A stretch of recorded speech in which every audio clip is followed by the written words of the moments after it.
Assalamualaikum warahmatullahi wabarakatuh. Di sini kami akan menjelaskan tentang Kerajaan Cirebon. Sebelum kami menjelaskan tentang Kerajaan Cirebon, izinkan kami memperkenalkan diri. Nama saya Sintiani dari absen 31. Nama saya Nindya Sasrawalita, absen 07. Oke, di sini saya akan menjelaskan tentang Kerajaan Cirebon. Kerajaan Cirebon pernah menjadi pangkalan militer penting pada jalur perdagangan dan pelayaran. Kondisi tersebut karena Kerajaan Cirebon terletak di pantai utara Jawa, tepatnya berada di antara perbatasan Jawa Timur dan Jawa Barat.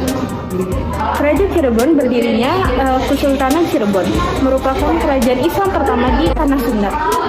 Kerajaan ini berdiri sekitar abad 15 dan 16 Masehi tahun 1430. Raja pertama yang bernama Pangeran Cakrabuana.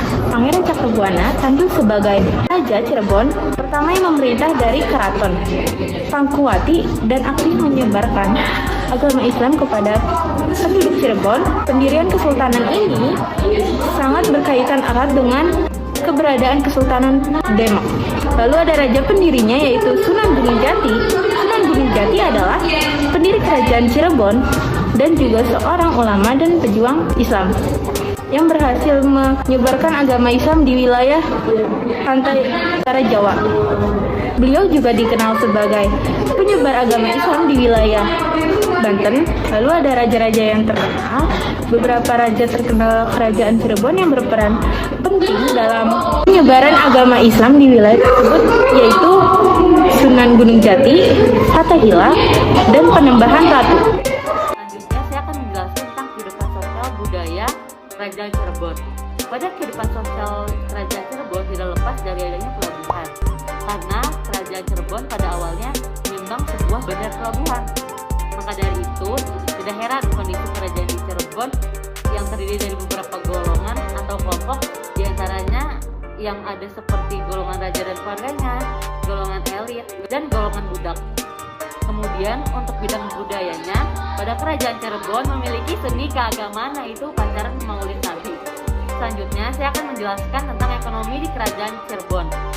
Sebagai sebuah kesultanan yang terletak di wilayah pesisir Pulau Jawa, Cirebon mengandalkan perekonomiannya pada perdagangan jalur laut, di mana terletak bandar-bandar dagang yang berfungsi sebagai tempat singgah para pedagang dari luar Cirebon.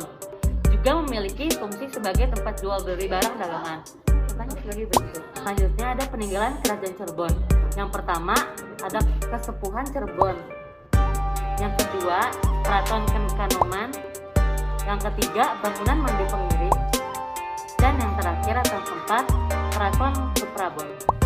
Selanjutnya saya akan menjelaskan tentang sumber sejarah kerajaan Cirebon.